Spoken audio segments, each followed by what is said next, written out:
இன்னைக்கு பாருங்கள், நான் கீரை தாங்க கடைய போகிறேன். எந்த கீரைன்னா, நான் காட்டில் பறிச்சுட்டு வந்த கீரை தாங்க பறிக்க போகிறேன்.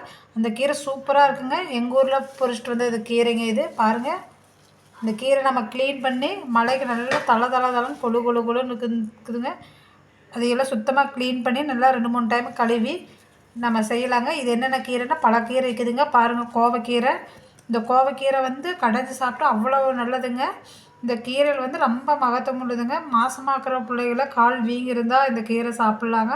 அந்தளவுக்கு உன்னதமான கீரைங்க இது கோவக்கீரை.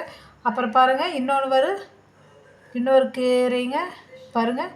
இந்த கீரை வந்து ஒரு கட்டை ரக்கரின்னு சொல்லுவாங்க. இந்த கீரை மட்டும் தனியாக வச்சு கடைஞ்சா நெய் சாப்பிட்ட மாதிரி அவ்வளோ சூப்பராக உண்மையாகவே அவ்வளோ நல்லா இருக்குங்க. இந்த கீரை நான் பறிக்கவே என் கையே மணக்குதுங்க. அந்தளவுக்கு இந்த கீரை நல்லா மணங்க.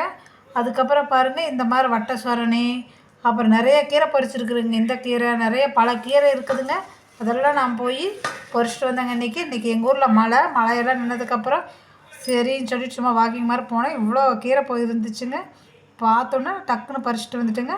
சூப்பராக இன்றைக்கி கீரை கடைசியில் எப்படி செய்கிறதுன்னு பார்க்கலாங்க. பாருங்கள், இது நம்ம இந்த கீரையை க்ளீன் பண்ணி 4 டைம் நல்லா அலாசி வச்சுருக்குறோங்க. இப்போ நம்ம கிராமத்து முறைப்படி தான் இந்த கீரை செய்ய போகிறோங்க. எல்லாமே பச்சையாக போட்டு தாங்க அரைக்க போகிறோம். சூப்பராக இருக்குது. கீரையும் பச்சை மிளகாய் மட்டும்தாங்க வேக போகிறோம். அப்புறம் சின்ன வெங்காயம், பூண்டு, உப்பு, தேங்காய் ஊற்றி நல்லா நைஸாக கடைஞ்சி நம்ம சூடாக சாப்பாடு வச்சு சாப்பிட போகிறோங்க. சூப்பராக இருக்குது வாங்க. ஃப்ரெஷ்ஷாக இந்த மாதிரி காட்டுக்கீரைகளை நம்மளுக்கு கிடைக்காதுங்க. நம்ம போய் பக்கத்தில் இருந்தால் இந்த மாதிரி காடு இருந்தால் நீங்களும் பறித்து செய்யுங்க. ரொம்ப உடம்புக்கு நல்லது. எதுவுமே இல்லைங்க, நம்மளே பொறிச்சு நம்மளே இயற்கையாக செய்கிறதுங்க. அந்த கீரை சூப்பராக இருக்குங்க. செஞ்சு சாப்பிட்டு எப்படி இருக்குன்னு சொல்லுங்கள். பாருங்கள், நம்ம அது கூடவே நேற்று பொன்னாங்கண்ணி கீரையும் சுக்குட்டி கீரையும் இருந்துச்சுங்க. நம்ம அந்த பக்கத்தில் அந்த காட்டிலேயே அதையும் பறிச்சுட்டு வந்துருக்கு. இதை நாளைக்கு நம்ம பொரியல் பண்ணிக்கலாங்க. இப்போ அந்த கீரை கடைசியில் கொஞ்சம் தண்ணி வச்சுட்டுங்க, ஒரு 6 பச்சை மிளகாய் போட்டுக்க. அந்த பச்சை மிளகாயும் தண்ணியும் கொதிக்கிட்டுங்க. நம்ம அதுக்கப்புறம் கீரை கடைஞ்சிக்கலாங்க. பாருங்கள், இந்த பச்சை மிளகாய் தண்ணி எப்படி கொதிக்கல நம்ம இதில் கீரையை ஆட் பண்ணிக்கலாங்க. இந்த கீரை கம்மியாக தாங்க உள்ளே வைக்க சரியாயிரும். இந்த கீரை எல்லாத்தையும் நம்ம வச்சுட்டு பார்க்கலாங்க. பாருங்கள், இப்போ நம்ம பச்சை மிளகாயும் கீரையும் போட்டு வேகுதுங்க. அது வேகட்டும். அதுக்குள்ளே பாருங்கள், சின்ன வெங்காயம், பூண்டு 3 பூண்டு எடுத்துருக்குறேங்க. சின்ன வெங்காயம் ஒரு கைப்பிடி அளவு எடுத்துருக்கேன். இது வந்து பருப்பா முட்டிட்டு வச்சு 1க்கு 2 தட்டி வச்சுக்கலாங்க.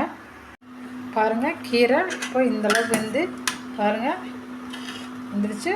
நல்லா வெந்துருச்சுங்க. நம்ம இந்த தண்ணியை வடிச்சுக்கலாம். தண்ணி வடிச்சிட்டு வர்றேங்க. பாருங்கள், இப்போ கீரை நல்லா வெந்துருச்சு. நம்ம ஒரு சொட்டு தண்ணி இல்லாமல் அதை நல்லா வடித்து எடுத்தாச்சுங்க. பாருங்கள், இப்போ இந்த ஸ்டேஜில் பூண்டுமே சின்ன வெங்காயம் தட்டி வச்சுக்கிறது போட்டுக்கலாங்க. கல்லுப்பு தேவைக்கேற்ப அளவாக போட்டுக்கலாங்க. நான் இந்தளவுக்கு போட்டுக்கிறேன், ஒரு ஸ்பூன் அளவாக. நீங்கள் தேவைக்கேற்ப இது நல்லா கடைஞ்சிட்டு பார்க்கலாங்க. நம்ம கல்லுப்பு சேர்த்து நல்லா நைஸாக கடைஞ்சிட்டு அதுக்கப்புறம் நம்ம கடைசியில் தேங்காய் எண்ணெய் ஊற்றிக்கலாங்க. நான் கடைஞ்சிட்டு வர்றேங்க. பாருங்கள், நம்ம தேங்காய் எண்ணெய் ஊற்றி சூப்பராக கீரை கடைஞ்சாச்சுங்க. உண்மையாகவே இந்த கீரை ஜம்முன்னு இருக்குதுங்க. வீடே மணக்குதுங்க. அந்தளவுக்கு இந்த கீரை நல்லா இருக்குதுங்க.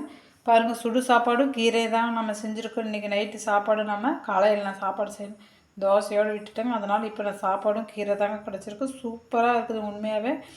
இந்த மாதிரி கீரை கடைஞ்சி சாப்பிடுங்க. ரொம்ப ஹெல்த்திங்க.